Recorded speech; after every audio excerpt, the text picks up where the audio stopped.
Rimuru the Yellow Primordial? By Raphael-sensei Chapter 7, Hero's Mentor. Third person Pav. By the way, why did you give me this surname? Carrera asked curiously, wondering why Veldanava made such decision. Because you are my sworn friend and I treat you as my equal, is that reason enough? Answered Veldanava truthfully. Really? But we just met earlier. Carrera just let out a sigh after hearing the dragon's answer. You really are the brother of Veldora, said Carrera as she smiles to the dragon. The dragon just laughed at his new friend's remakes. It was then that a brilliant idea strikes his mind.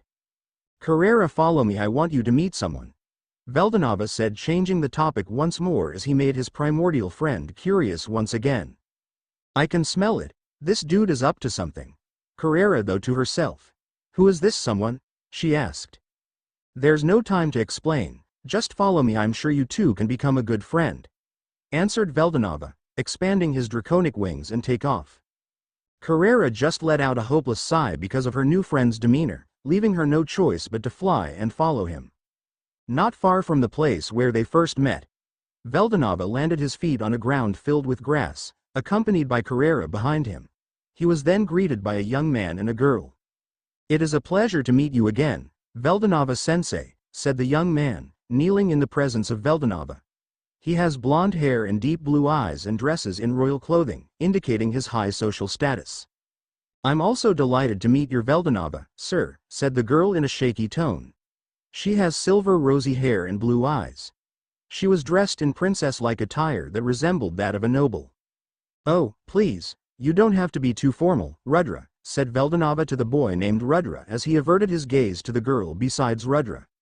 Seeing the girl for the first time, he blushed like his heartbeat rose.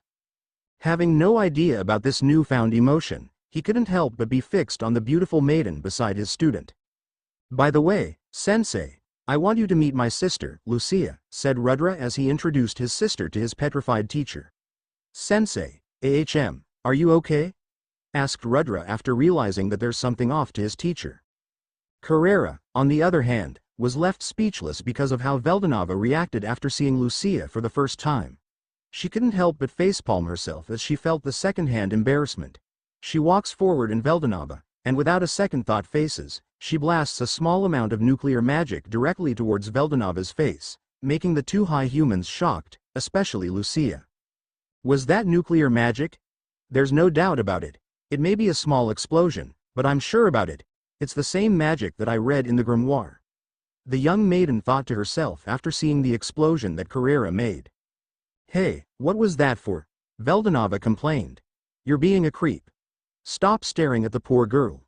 You're making her uncomfortable. And please, really? You're doing that in your dragon form? Look at that girl. She's really scared because of you. Explained Carrera, which made Veldanava realize what he had done. He then transformed into his human form after realizing that he's indeed in his dragon form. His body glowed as it gradually became smaller, resembling a human. As the light died out, it revealed the human in a black robe resembling that of a priest, who has the appearance of an androgynous man of modest stature with deep azure eyes. His long black hair is littered with white specks that make it resemble the night sky, and his two elongated horns shine as if they were a precious stone. After looking in his new appearance, Lucia's cheeks blushes because of how beautiful Veldanava's human form was the same can be said to Rudra. Wow, Teach, I didn't know that you're such a hottie, humored Rudra, but Veldanava didn't buy his joke as he looked him in the eyes with a death stare. Carrera on the other hand chirked a chuckle after hearing what Rudra said as she remembered a goblin. It seems that you already forgot the word respect. Might as well I remind you what it means? Said Veldanava while emitting an aura that opposed his smile. After seeing the reaction of his teacher, Rudra felt a shiver run down his spine, and he was about to apologize, but his sister stepped up and apologized on his behalf. She then grabs her brother's head as she falls to bow down.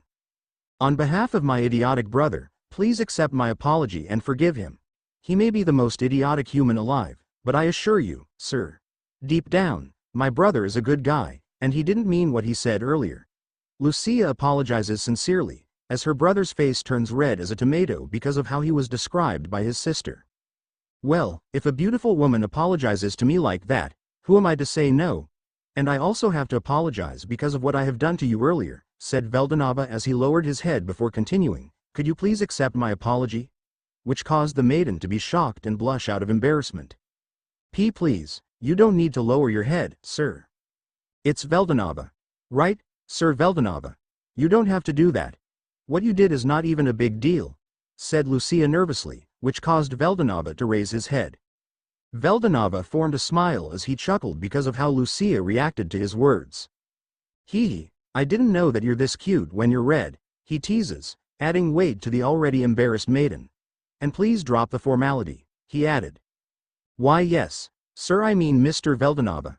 Veldanava just chuckled again as Lucia unconsciously said his name with honorifics. Lucia, realizing what she said, she got more red than before and placed her palm on her face to hide her embarrassed look. Rudra, seeing this opportunity, raises his head and looks towards his sister, being unable to read the atmosphere of the room. He shouts. So you forgive me, right, sensei? Said Rudra with a glittering eyes. But Veldanava seems unhappy with what he has done again. Seeing this opportunity, Carrera slowly walks to the group and talks. Hey Velda, it seemed that you forget someone, she reminded her friend, as Veldanava looked at her and smiled before saying. Hee, I totally forgot that you exist, humored Veldanava. Really? Replied Carrera in disbelief. And no, I'm just joking of course, answered Veldanava in awkward smile while scratching the back of his head. So, sensei, who is this short girl besides you? Asked Rudra in a playful way that made Carrera's smile vanish. Short? We're literally have the same height. Oh, right, he said, clearing his throat before introducing his friend. This girl right here is my friend. Her name is Carrera Nava, declared Veldanava in a proud tone. After hearing what her friend just said, Carrera stared at him with a wide eye, as if they were saying that Veldanava is cook. Nava. He murmured. That's weird, why you have the same surname as sensei? He asked. Well, let's just say that she's my adopted sister, answered Veldanava. That made Carrera looked at him with wide eye. What the pack? Recently we're just a complete stranger and now I'm your sister, shouted Carrera to Veldanava via telepathy. Just play with it, okay, replied Veldanava. Carrera couldn't help but sigh and just accepted the fact that she's the new adopted sister of Veldanava. Carrera, this is my student Rudra, and Rudra, this is my new sister Carrera, introduced Veldanava, followed by Rudra introducing himself cheerfully.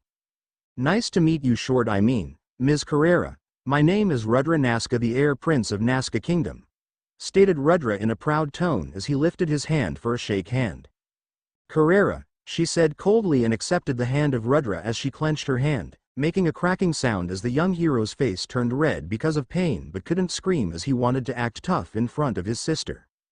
And Rudra, starting this day, she will be your new mentor, Veldanava announced out of the blue, making the both scream in unison. What? Small time skip. Hey, teach. Just asking, what exactly are we doing? Asked Rudra to his new mentor besides him. Watching the sunset obviously, answered Carrera in a plain tone. No, not that. I mean, how exactly can this help me to become stronger? The young hero sincerely asked, but Carrera just answered him in one word that made him pissed. Nothing. Wait, what? You have an ear right, and I'm sure you heard my word clearly, answered Carrera in a rude tone that made the young hero even more pissed. Hey, you are my new teacher, and your responsibility is to teach to become stronger, not to relax, Rudra shouted angrily to Carrera, which made the Primordial's veins pop out in her head. Listen kid, I'm not your teacher and will never be. Veldanava didn't even talk to me first when he said that, and I didn't agree to become your teacher, Carrera stated in a calm yet terrifying tone. But Rudra didn't buy it, as he kept on insisting on what Veldanava said to them earlier, but Carrera just ignored him and started to walk away. Just leave, kid, you're just wasting your time by following me, said Carrera to Rudra, who was following her from behind. Nah, not happening. I'm following you wherever you go, until you teach me how to become stronger, stated Rudra with resolution. After hearing what Rudra said, Carrera sighed out of frustration before replying to the young hero. Do what you want, kid, but don't blame learning nothing. No problem teaching. Rudra cheerfully replied that made the Primordial's headache even worse. And stop calling me Teach, I have a name. As you wish, Carrera-sensei. Man, you're so helpless. Rudra's pav. It's already late at night, and I'm starting to get tired, not to mention I haven't eaten yet, but Carrera-sensei seems to have no plan to stop walking. And so do I. I will not stop walking until she decides to teach me how to become strong. That's my conviction. I'm a human with dreams, and my ego is still thriving. I stated with my burning resolve as I continued to follow my new teacher. It's been a week since I started to follow Carrera-sensei, and now we're in the middle of the forest. I haven't eaten, drunk, or slept, and to say that I'm not tired and hungry is a lie. But it seems that Carrera-sensei is not even tired for all of this walking, not to mention that we're walking non-stop. Is she some kind of monster? But she is too beautiful to become one. Barba Rig Mehi sounded my stomach as it growled, making Carrera-sensei to stop walking and look towards me. What was that? She asked. What's what? I asked her back with an awkward smile, trying to hide my hunger, but she just looked at me with a side eye. You okay, kid? Why yes, Teach, I'm totally fine. Are you sure? She asked. Of course, Teach, Carrera-sensei, I assure her. Okay, if you say so, she said as she began to walk again, making me to move my feet as I continued to follow her. Damn, I'm really so tired, my whole body are shaking and my eyesight is beginning to blur. But either way, I keep on taking a step. Ms. Carrera. I called her name in a weak voice, making her stop walking and look towards me. I'm not feeling well, I said as my body slowly fell to the ground and my vision got dark. Carrera's pav. Ms. Carrera, said Rudra behind me in a weak voice that made me worry and look behind. I'm not feeling well, he said as his body fell to the ground and collapsed. I then started to hurry towards him as I grabbed his body with my two hands and shake him while shouted his name. Hey Rudra. Rudra. Damn, he's not responding. After that, I placed my palm on his forehead to feel his temperature. It's hot, his fever is so high, not to mention that his breathing is not consistent. Pak you Veldanava for dumping your work to me, master. I recommend letting him rest and making a soup-based food for him to recover faster. Seal suggested. Nice suggestion, Seal. Thank you. Anything for my master. After thanking Seal, I activate my universal perception to find a grass field for me to lay Rudra in. I teleported and quickly laid him on the grass. I then grabbed my jacket that was on my hip and used it to cover his shaking body. Yosh, now that his body is secured, it's time for me to hunt some bull deer. By just thinking about it, I heard a moo sound coming from my back. After hearing it, I quickly looked around, and boy, oh boy. It seems that fate is on my side right now. I just found myself a bull deer. I was now staring at the star while eating the food that I made myself, and to be honest, it's not that good compared to Shuna's cooking, but hey, unlike Sheehan, my cooking is edible, and I'm proud of it. It didn't take a while for Rudra to wake up.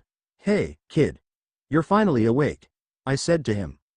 Oh, hi, Carrera-sensei, he replied, but quickly embraced himself because of how cold he was feeling. Damn, it's so cold. If you feel cold, you can use that jacket for extra cover, I said while pointing to the jacket that's on his body. He then nodded and followed my proposal, wearing it. You feel okay now? I asked. Well, not really, but it helps, thanks sensei, said Rudra sincerely. After that, I offered him some food, but he declined it, saying he didn't feel hungry but didn't buy it, as I insisted on giving him the food, and with that, he accepted it and proceeded to eat. Wow, sensei, it's so delicious. What is this made of? He asked with glittering eyes while he continued to eat. Looking at his reaction, a devious idea struck my mind. Human meat. I answered. He then looked at me with a wide eye as he started to vomit the food that he had eaten. I couldn't hold myself anymore as I burst out laughing because of how he reacted. Hey, what's so funny? I'm just fooling you, silly. It's not human meat, I answered him, trying to hold my laughter. Are you sure? Of course I am. Don't worry, it's just a wild bull deer, I said, assuring him, and with that he started to eat his food again. Seriously, he is so carefree and free-spirited. Is this really Rudra? If this food has poison, he's already dead at this point. So tell me, Rudra, I said in a serious tone, making him to stop eating and look at me. Why did follow me? I asked him. Well, because Veldanava-sensei said that you're my new mentor. Other than that, why? I asked him again, making him also to get serious and place his food to the ground. I want to become stronger. I want to unite the world. I want all the people to experience what I experienced, to eat delicious food, to laugh, to dream, and to live a life without fear. I want to be the hero that they can rely on and the hero that will defeat the demon lord, Rudra stated with full of determination. I'm going to frank you, Rudra. Your ideals are too naive and unrealistic. This world is not as good as you may think. It is full of cruelty and mystery. It is not the fantasy that you imagine, I said to him with my heart, looking into his eyes. Tell me, Rudra. What would you do if the day came that you were not allowed to laugh? I asked him. It is not a straight-up question, as there is a deep meaning behind it.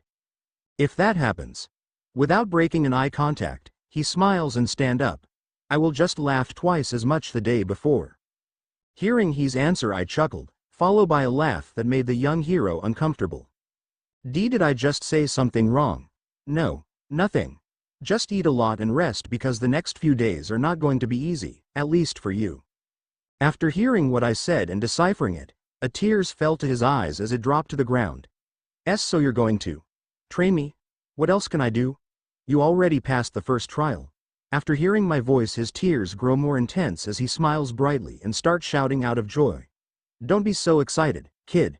Your training won't be easy, Tabi continued.